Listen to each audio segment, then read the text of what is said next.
You see, most of us were raised on a lie. We were told that if you just work hard enough and put in the hours, the money will follow. But look around. There are people working 3 jobs who are still broke, while others seem to work less and earn more. Why? Because hard work is just the engine. Your habits are the steering wheel. If your habits are pointed toward a cliff, it doesn't matter how fast you're driving. Today, we're breaking down the 5 specific money habits that are keeping you stuck in the cycle of broke, even if you're the hardest worker in the room.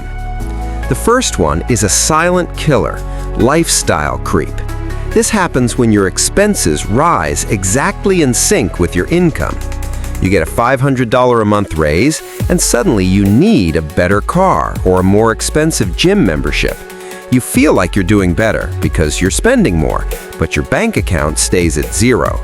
It's like trying to fill a bucket that gets a bigger hole every time you add more water. The fix? Treat every raise like it doesn't exist for at least the first 3 months.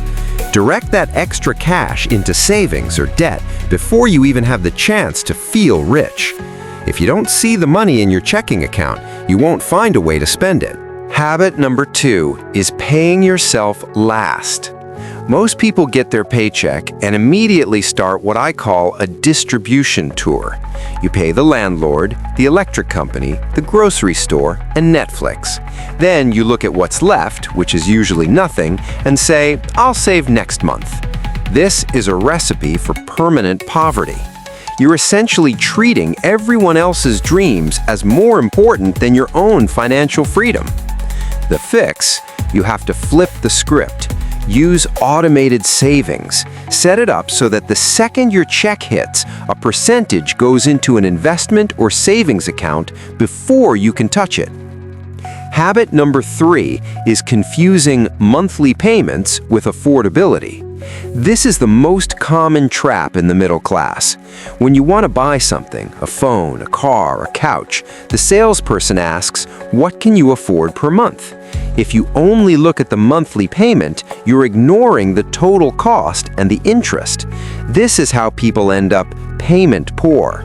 You might be able to afford 5 different $50 a month subscriptions and a $600 car payment, but you've effectively auctioned off your entire future income to banks.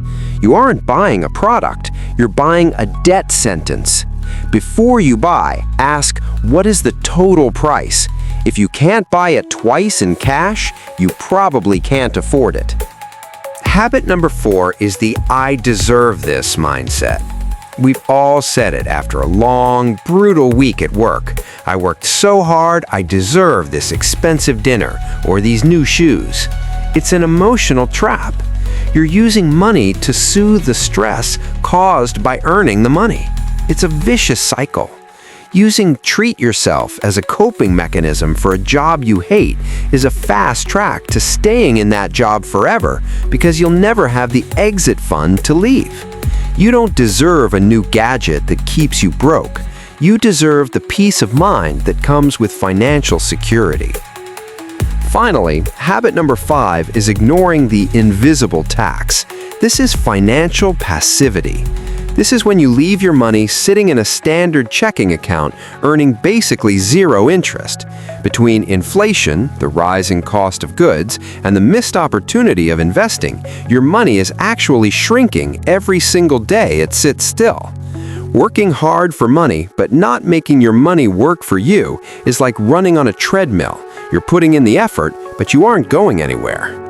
Breaking these habits isn't about being cheap, it's about being intentional. You work too hard to have nothing to show for it at the end of the month. Pick just one of these habits to break this week and watch how the math starts to change in your favor. Stop being a passenger in your financial life. Take the wheel.